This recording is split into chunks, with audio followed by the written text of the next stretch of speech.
Eh bien, maintenant, sur le plateau de la Web Télé Salon CE, à Paris, Bernard Van Crenès, président de la CFE-CGC, Joseph Touvenel, secrétaire général adjoint. Secrétaire général? Vice-président, excusez-moi monsieur, c'est nouveau. Il y a eu un congrès il n'y a pas longtemps, vice-président de la CFTC. Merci, fidèles tous les deux, habitués de ce plateau. Vous pourrez retrouver sur YouTube de précédentes interviews. Période particulière qui est cette période électorale. Vous avez eu un sommet social, vous avez eu des rencontres avec les différents candidats.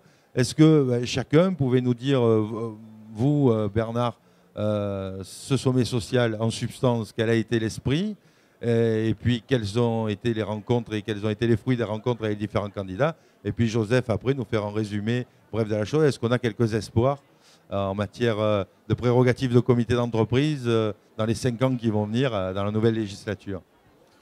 Il faut toujours conserver l'espoir, mais surtout il s'entretient. Il s'entretient par la volonté d'un certain nombre de collègues, que nous souhaitons toujours plus nombreux, pour s'engager au service de l'intérêt général, pour s'engager au service de leurs collègues, car nous le savons bien, il ne faut pas tout attendre de l'État, il ne faut pas tout attendre du politique, sinon on est malheureusement très fréquemment déçu. L'État ne peut pas tout. L'État ne peut pas tout. Nous souhaitons surtout que le politique arrête de nous raconter des histoires et de nous leurrer. Il est évident que nous sommes dans une période électorale où on est très sollicité. On essaye de s'attirer nos bonnes grâces. On essaye de recueillir tout un tas de suggestions et de propositions pour faire figurer dans les programmes. Le problème n'est pas tant d'alimenter de beaux discours, c'est de voir se concrétiser un certain nombre de nos propositions pour répondre aux défis d'aujourd'hui, de demain et d'après-demain. Quand on nous dit depuis des années qu'il faut de plus en plus laisser la négociation se dérouler au plus près du terrain, c'est-à-dire dans les entreprises, nous nous disons simplement qu'il faut créer les conditions de ce dialogue social, qu'il y ait des acteurs et qu'on arrête de faire la chasse aux sorcières et de ne pas donner les moyens à nos collègues qui veulent s'investir pour simplement comprendre quel est l'environnement, quels sont les marchés, quelles sont les contraintes, comment fonctionne l'entreprise, comment on partage les richesses créées. D'abord, permettre les conditions de créer des richesses, puis après voir comment on les répartit, un peu plus justement que ce qui se passe aujourd'hui. Eh bien, voilà, c'est du pragmatisme. Simplement, faisons en sorte d'avoir des conditions qui permettent de mettre en musique ce que l'on nous répète d'un point de vue théorique depuis trop longtemps. Alors Joseph, est-ce que l'analyse de la CFTC sur la campagne et les 5 années à venir est la même? On va pas vous demander si vous avez une préférence, mais est-ce que dans l'un et l'autre cas, d'alternance ou pas, vous avez des espoirs sur les 5 ans qui arrivent? L'analyse n'est pas très éloignée de celle de Bernard. La chose peut-être la plus révélatrice, c'est l'importance qu'on a donnée au sommet social.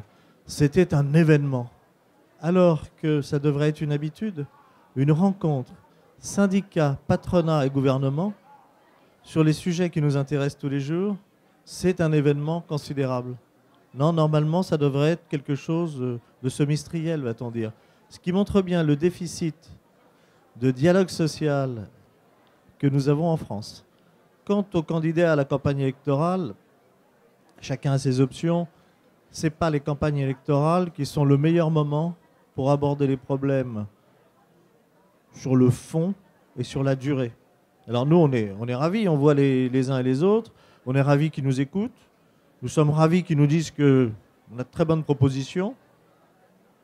On sera encore plus content, quel que soit le camp qui gagne, quand ils les feront passer dans les actes et qu'ils arrêteront à faire des coups médiatiques ou des coups législatifs qui ont une certaine incohérence, qui complexifient le système tant pour les salariés que pour les entreprises, qu'ils nous laissent travailler, qu'ils nous laissent un code du travail qui est utile et nécessaire, qui donne le cadre. Et que dans ce cadre, on nous laisse faire vivre la vie économique et sociale sans intervenir tous les 4 matins en nous disant par exemple nous allons faire une TVA sociale, je ne sais pas ce qu'est la sociale, je comprends que ça va être une augmentation de la TVA et les plus hautes autorités de l'État me disent mais sans augmentation des prix. Et là je dis bravo. Je dis tellement bravo que puisqu'on peut augmenter la TVA sans augmenter les prix et donc augmenter le pouvoir d'achat des gens. Je ne vois pas pourquoi on ne l'augmente pas de 30%. Et je me dis, les promesses électorales et électoralistes, ça demande un peu de réflexion et c'est un peu dangereux parce que ça met dans un débat qui doit être sérieux de fausses idées et on va s'envoyer des choses à la figure sans avoir étudié le problème. C'est peut-être tout le reproche qu'on peut faire au monde politique, s'envoyer à la figure des concepts, des idées, etc., sans avoir été au fond des choses, tranquillement, calmement, paisiblement, pour bâtir dans la durée.